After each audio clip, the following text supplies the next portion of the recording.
I don't think there's any real correlation between being a great player or an average player and how that correlates to being a great broadcaster or an average broadcaster. I think we've seen examples of both ends of that spectrum. So we'll see how it all plays out. And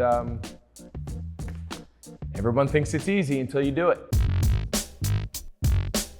Jared Goff just got paid. Kirk Cousins got paid from the Falcons. I know there are a lot of doubters out there about these guys, but what do you feel like this does to help set up guys like maybe Dak Prescott? Yeah.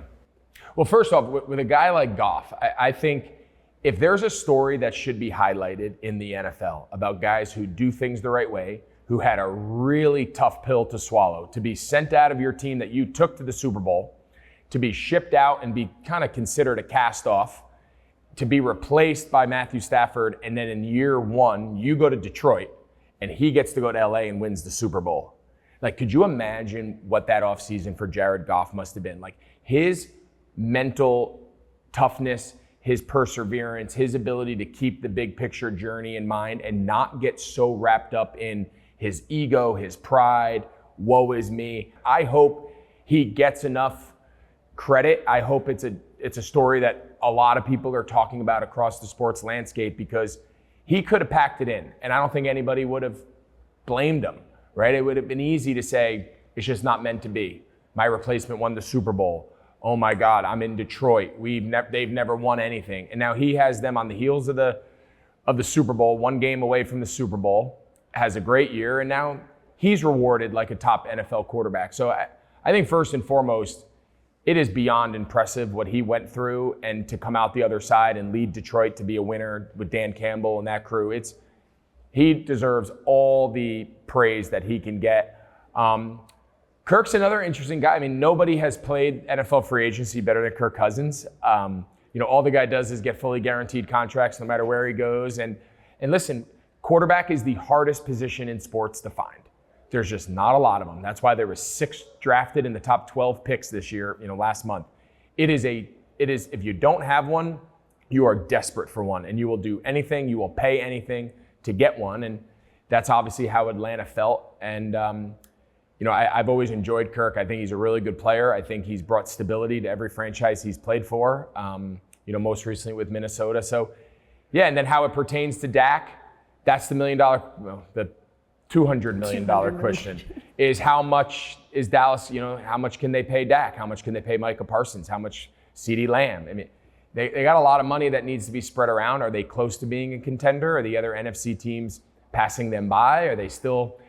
I think Dallas has a lot of questions to answer, but more importantly, they're on the last year of their quarterback, and you just don't want to be the team that doesn't have a quarterback, because once you start that clock over, your window of winning really gets small. When I talked to you Super Bowl, what was it, like 2-3 months ago? Yeah.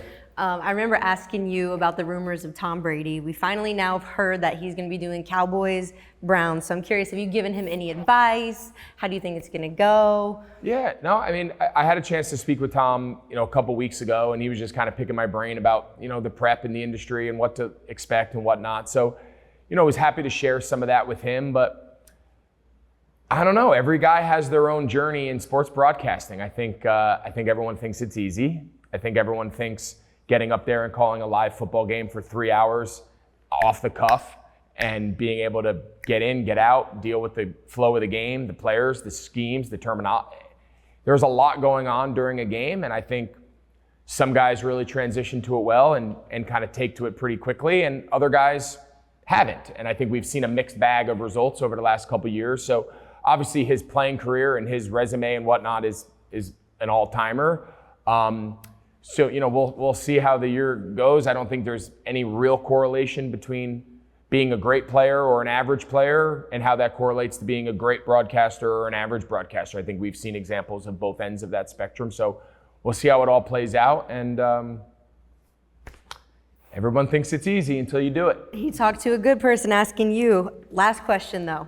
Thoughts on NBA players playing in the NFL? Do you think NFL players could play in the NBA? I think this was obviously a big conversation. Here's what I'll say about it.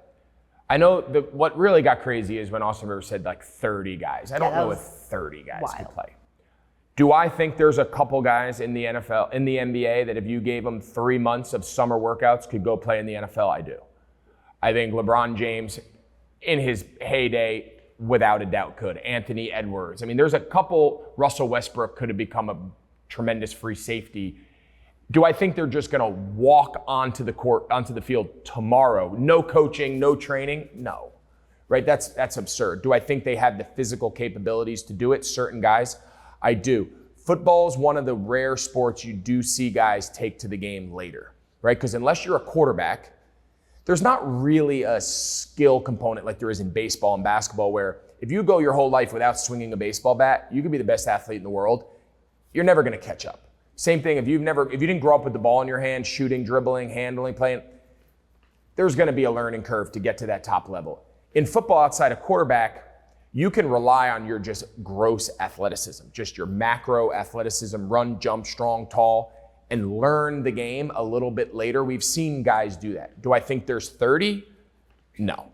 Do I think there's a handful? I do.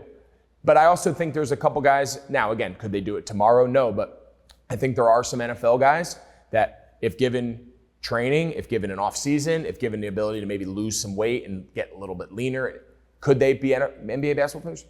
I think there's some really incredible athletes in the NFL just as much. It's just the skill of dribbling and shooting is what would hold them back, not their athleticism. So it's a very different correlation going from one sport to the other than it is vice versa. The Youth Inc. podcast you started because you said you didn't really know how to navigate the whole world of youth sports. So talk to me a little bit about it, and what have you learned now that you didn't know before?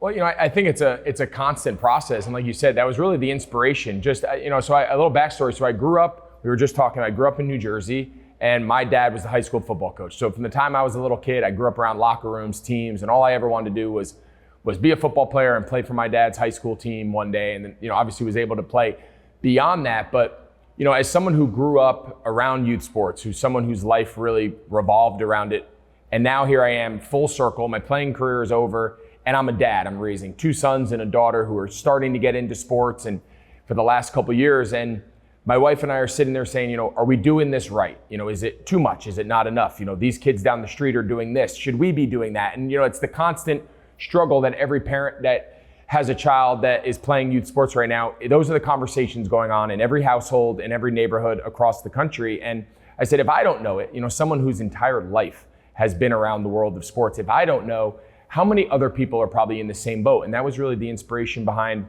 launching Youth Inc. and the idea of just going out and having conversations with other families, other people, coaches, athletes. Just got to talk to Cal Ripken Jr. about his experiences, which was super unique, and just really go out there and just build an education platform that people can go to that are seeking advice, seeking guidance, seeking best practices, and just improve the experience of youth sports, both from a developmental standpoint of keeping development at the forefront and making sure we're investing in these kids to improve and get better, but also into the experience, allowing them to play multiple sports and allowing them to be kids and grow and learn and whatnot. So it's been, when you say, what have I learned? I've learned a lot.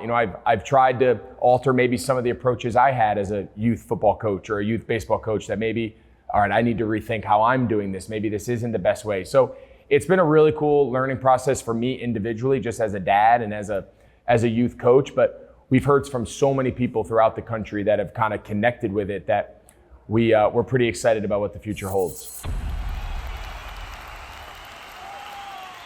Hey sports fans, if you want to see more conversations with athletes and stars, check out these videos right here and be sure to subscribe for more from USA Today Sports.